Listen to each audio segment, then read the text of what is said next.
Hello বন্ধুরা, আপনারা কেমন আছেন?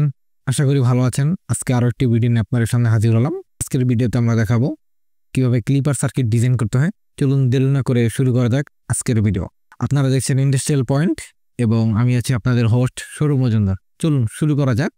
স্কিমেটিক সফটওয়্যার ইউজ করে ক্লিপার সার্কিট ডিজাইন করতে হয়। সার্চ অপশনে যাব। এখন স্কিমেটিক্সটি অ্যাপটি ওপেন করে নিব।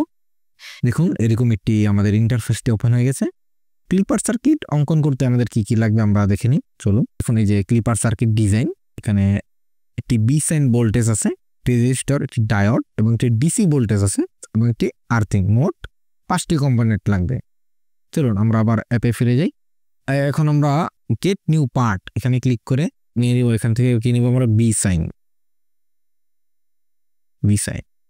সিলেক্ট করবো বি সাইন, তারপর প্লেস অ্যান্ড ক্লোজ লেফট বাটনে চাপ দিব এবং রাইট বাটনে প্লেস করে আনসিলেক্ট করে দেওয়া। এখানে দেখুন এখানে আরেকটি অপশন আছে, গেট রিসেন্ট পার্ট। এখানে ক্লিক করার পরে দেখুন রিসেন্টলি আপনারা যে পার্টস নিয়ে কাজ করেন এখানে একটা থাকে, এটা একটা লিস্ট থাকে, হিস্টোরি থাকে আর কি, আমরা এটা হিস্টোরি বলতে পারি। এখান থেকে চলুন আমরা পার্ট নিয়ে নিই। এখান থেকে আমরা রেজিস্টার নিয়ে নিই। আপনার হরিজন্টাল আকার আছে, আমাদের হরিজন্টাল আকারে লাগবে। এখানে আমরা প্লেস করে দিই এবং রাইট বাটনে ক্লিক করে আনসিলেক্ট করে দিই। তারপর আমাদের একটু ডায়োড লাগবে। আমরা দেখুন এখানে ডায়োড কোথায় আছে দেখি। এই যে এখানে ডায়োড আছে 4002, ডায়োডটি আমরা সিলেক্ট করব। এখন ডায়োডটি আমাদের হরিজন্টাল আছে, এটা ভার্টিক্যাল করব। ভার্টিক্যাল করার জন্য আমাদের দরকার হবে কিবোর্ড থেকে কন্ট্রোল প্লাস আর বাটনে চাপলেই এটা ভার্টিক্যাল হয়ে যাবে। ওটা প্লেস করব, একটু সাজিয়ে নেই। ওকে, দেন আমরা আমাদের একটা দরকার, ডিসি সোর্স দরকার, তাহলে বিডিসি এখানে লিখবো। বিডিসি এখানে থেকে কালেক্ট করে নেব, প্লেস করে নেব। তারপর আমাদের একটি আর্থিং পয়েন্ট দরকার, এই যে জিএনডি আর্থ মানে প্লেস করে দেব। তারপর আমরা ডয়ারে ক্লিক করে দেব। ডয়ার থেকে কম্পোনেন্টগুলো আমরা কানেক্ট করে দেব ডয়ারের মাধ্যমে।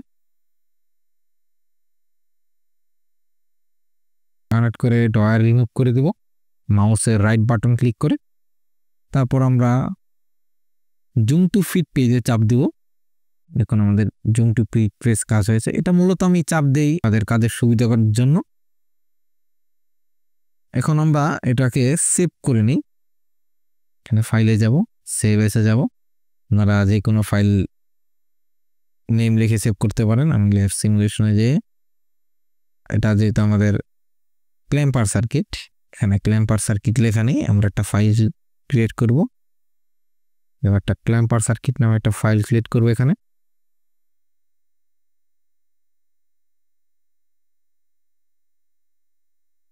সরি, এটা তো ক্লিপার সার্কিট, আমরা তো এখানে ক্লিপার সার্কিট নিয়ে কথা বলছি। এন্টার দেব। ফাইল, এখানে স্কিমেটিক্স 1 লেখা আছে, এটাকে বাদ দিয়ে আমরা ক্লিপার সার্কিট লিখব। স্লিপার সার্কিট, তারপর এখানে সেভ বাটনে চাপ দেব।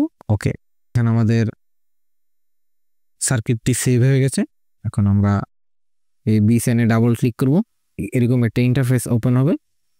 এখানে ডিসি কম্পোনেন্ট চাপ দিব, সিলেক্ট করার পর এখানে আমরা 0 লিখব।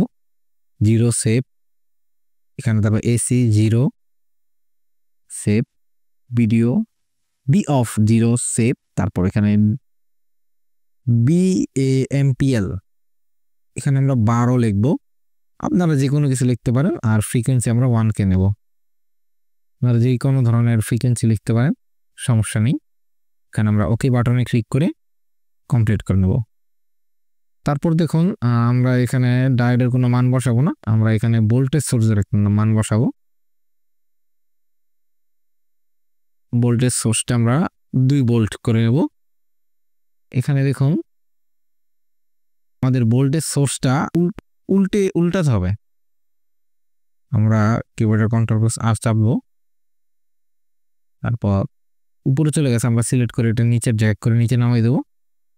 দেখুন এখানে আমাদের একটা কানেক্টিং ওয়্যার অর্থাৎ ডয়ারটা আমাদের সোর্সের উপর দিয়ে চলে গেছে। এখানে চাপ দিবেন, দেখুন আমাদের একটা ডয়ার সিলেক্ট হয়ে গেছে। এই ডয়ারটা সিলেক্ট হয়েছে, তারপর আমরা ডিলিট বাটনে চাপ দিয়ে এটা ডিলিট করে নেব। দেখুন যদি আপনাদের এরকম আসে যে ডিলিট করে নেবেন, নাহলে কিন্তু আপনারা সিমুলেশন করতে পারবেন না, আপনাদের নেট লিস্টিং হবে না, ভুল দেখাবে। এখানে আমরা নেট লিস্টিং দেখিয়ে নিই, ক্রিয়েট নেট লিস্টিং। ওকে, আমাদের কোনো ভুল নেই। তারপর আমরা এটা ট্রান্সমিট করব। ট্রান্সমিট করার সময় আমরা এখানে ফাইনাল টাইম 2 মিলিসেকেন্ড দিয়ে দিব, আর কিছু করার দরকার নেই। ওকে বাটনে ক্লিক করব, ক্লোজ করে দেব, অ্যানালাইসিস সেটআপটি ক্লোজ করে দেব। তারপর আমরা সিমুলেশনে যাব। সিমুলেশন যাওয়ার আগে আমরা ভোল্টেজ সোর্স অর্থাৎ ভোল্টেজ ইন্ডিকেটর ইউজ করব, যেখান থেকে আমাদের আউটপুটটি আর কি পাবো আর কি। আউটপুট দেখুন, এখানে একটি ইনপুট সোর্স, এখানে একটি সোর্স, আর আউটপুটটা হবে এখানে। মূলত এখানে যে আমরা কার্ভটা পাবো ওটাই মূলত সিমুলেট হবে আর কি। প্রসেস হচ্ছে, দেখুন এখানে সিমুলেশন হয়ে গেছে। আমরা ক্লিক করব। দেখুন এখন ক্লিপার সার্কিট বলতে আমরা কি বুঝি, দেখেন ক্লিপার সার্কিট বলতে আমরা কি বুঝি আপনাদের আমি দেখাচ্ছি। এখানে এআইএস করে রাখছিলাম। দেখুন ক্লিপার সার্কিট হলো একটি সার্কিট যা ইনপুট সিগন্যালে একটি নির্দিষ্ট ভোল্টেজ লেভেলের উপর বা নিচের অংশকে কেটে বা ক্লিপ করে দেয়। বুঝতে পারছেন কথাটা? মূল বিষয়টা আমরা বুঝতে পারছি যে ক্লিপার সার্কিট হলো ইনপুট সিগন্যালের কে নির্দিষ্ট ভোল্টেজ লেভেলের উপরে বা নিচের অংশ কেটে বা ক্লিপ করে দেয়। এখানে আমরা যদি সিমুলেশনটি ওয়ার্ক করি, দেখুন এখানে নিচের অংশটি কেটে দিয়েছে। এখানে কি হয়েছে, নিচের অংশটি কেটে দিয়েছে। তাহলে আমরা বুঝতে পারি যে ক্লিপার সার্কিটটি ঠিকমতো কাজ করছে। তাহলে আশা করি আপনারা বুঝতে পারছেন যে কিভাবে ক্লিপার সার্কিট অঙ্কন করতে এবং কিভাবে সিমুলেট করতে হয়। আজকের মতো এখানে শেষ করছি। আশা করি আপনারা বুঝতে পেরেছেন। আজকের মতো এখানে শেষ করছি। আর একটি টিউটোরিয়াল ভিডিও শেষ হয়ে গেল আমাদের স্কিমেটিক্স অ্যাপের। আপনাদের যদি ভিডিওটি ভালো লাগে তাহলে অবশ্যই লাইক, সাবস্ক্রাইব এবং কমেন্ট করতে ভুলবেন না, এবং অবশ্যই আমাদের ইন্ডাস্ট্রিয়াল পয়েন্টের ফ্যামিলির পাশে থাকুন। ধন্যবাদ।